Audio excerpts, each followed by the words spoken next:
Tapos dyan natin i-connecta ngayon itong gear shift indicator para malaman natin kung pareho sila ng arrangement ng wires. Unang-una kasi magkakaiba ng wire na ginamit yan. Iba rin yung kulay dito sa mismong motorcycle. So isakit, sasaksak lang natin. Tapos itong green wire na to, ididirekta natin to sa positive wire, ay sa positive terminal ng battery. Kasi itong ibang wires na to, negative polarity ang mga yan. So ang isa lang ang positive polarity dyan, itong kulay green na to. So i-connecta natin ito mamaya sa accessory line natin. Tapos itong socket, since masyadong maikli, mag-extend lang ako ng wire. Ikakat ko lang yung wires, tapos extendan ko lang yan ng panibagong mga wire. And guys, so ready na for troubleshooting kung ano yung exact arrangement ng wires ng sensor, ng indicator, tsaka nung sensor natin. So as of now, kinabit ko na yung live source nitong indicator sa battery, positive terminal ng battery. Tapos itong socket kasi is ground operated na yan, ground polarity yan eh. Kaya dito malalaman na natin kung sakto yung arrangement ng wires. So as of now, nasa neutral yung aking transmission. So dapat 0 yung nandito ngayon sa aking gear. Ang kaso, nasa number 3 siya. Ang ibig sabihin, mali yung kabit ng wires or mali yung arrangement ng wires. So probably ang gagawin ko dyan, ang aayusin kong wires is ito na lang nasa indicator, hindi na dun sa mismong sensor. So pwede ko namang hugutin lang tong mga to tapos ililipat ko sila sa tamang position. So neutral position, paano ko malalaman dito? Ito yung original socket. Ito yung original socket. So kakailanganin ko ng ball pen at kakailanganin ko ng papel. Ililista ko ngayon kung ano yung kulay ng mga wires na ng bawat gear. So ito sa sensor, ito naman yung sa indicator. Yan. So yung first gear, first, second, third, fourth gear lang pala, and then neutral. So una nating alamin is anong kulay ng mga wires nito ng sensor part. So ito yung sensor part, dito muna ako sa socket na to. So gamit ang test light, isang end of course positive terminal kasi ground to guys negative polarity nito, kaya yung tester natin sa positive terminal natin ikakabit. Positive terminal ng battery. And then as of now, ayan, neutral, nasa neutral position yung aking transmission. Ayan. So itong white wire, pag umilaw yung test light, kung wala man kayong test light kahit na voltmeter, pwede nyo gamitin nyo, or multi-tester pwede. Sa white wire hindi siya umilaw, so hindi siya yung neutral. Yung red wire naman, hindi rin siya umilaw. Green wire, hindi rin. Itong yellow wire, hindi rin. So itong blue wire, yun, umilaw yung tester ko. So yung blue wire ang neutral. Sa sensor, ang number 1, ang neutral position is blue. Sensor yan Tapos primera, piprimera ko muna. Yan, primera or first gear, yellow wire tayo. Wala. Green wire, wala rin. Red wire, wala rin. White wire.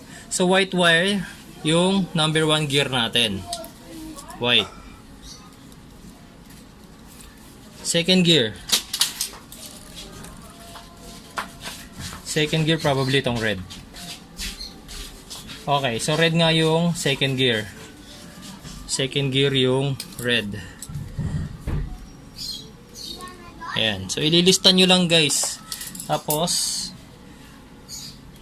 malamang itong third gear is yung green natin. Oops, hindi pala ako naka-neutral. Ayan. Third gear. Third gear is yung green. Ayan, umilaw rin siya. Green. So yung fourth gear hindi na natin kailangan i-tester kasi obviously isa na lang yung natitirang wire, yung yellow wire na lang. Pero para makita nyo rin, ayan, 4th gear, yellow wire. Ayan, umilaw yung tester natin. So kung bakit ko ginagamitan ng tester, bakit hindi ko na lang dinirektang pagpalitin yung mga wires? Kasi guys, syempre, Raider ang motor ko. So hindi lang naman Raider ang motor dito sa Pilipinas. May ibang gumagamit ng Kawasaki, Yamaha, etc. Maraming motorcycle manufacturer na ginagamit dito sa Pilipinas. So iba-iba yung kulay na ginamit nila dyan eh. So probably ito yung best way para matrace nyo kung anong kulay ng mga wires na yan ang naka-indicate sa bawat gear. So mas maganda ilista nyo rin para alam nyo kung anong wire yung kakailanganin ninyo. Tapos since yan meron ng tawag dito, meron ng positive supply ngayon yung ating gear shift indicator, negative wire na lang ang kakailanganin ko. So negative wire, kakailanganin ko lang ng extra wire para malaman ko kung anong kulay naman ang pagpapartnerin ko dun sa sensor. So kailangan ko lang ng yan.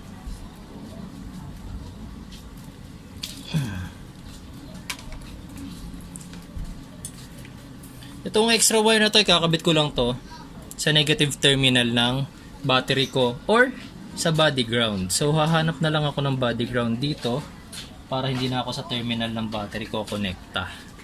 Yan. Tingnan natin kung may supply. Yun, may supply siya. Yan. Kaso mahina yung supply rito.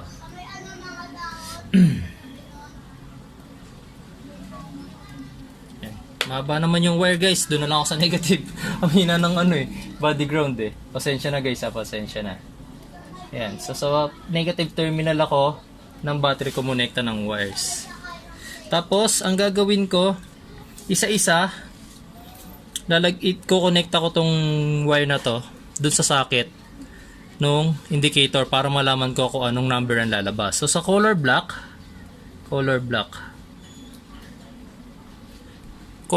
is 0. So neutral siya. Color black. Black ang neutral. Next. Sa color red naman, color red. 1. So, yung primera, yung first gear natin sa indicator is red.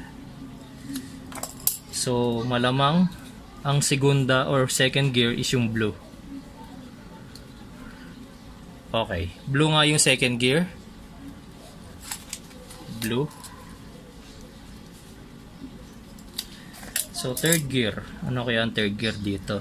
White or orange? Orange muna tayo guys. Orange. O, fourth gear yung orange. So, ilista na rin natin yung fourth gear. Orange. So, yung yellow is... Yellow tayo guys.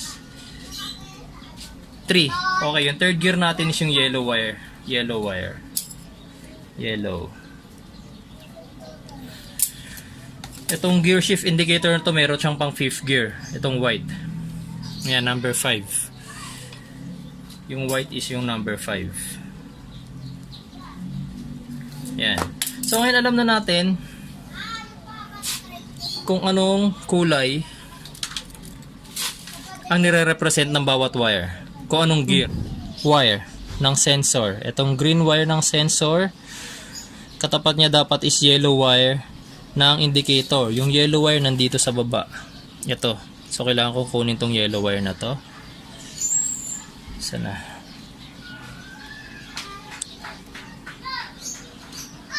Yan. Tapos, ikakabit ko siya. So, yung hindi lang natin ginalaw na wire is yung white since wala namang 5th gear ang motorsiklo ko. So, ikakabit na natin siya ngayon guys. Then, titignan natin kung tama na ngayon yung arrangement ng wires na to. So, as of now, nasa neutral yung aking transmission. So, nasa 0. Tama na yun nasa indicator natin. Then, number 1 gear. Ayan, number 1. Then number 2. Ayan, number 2 gear.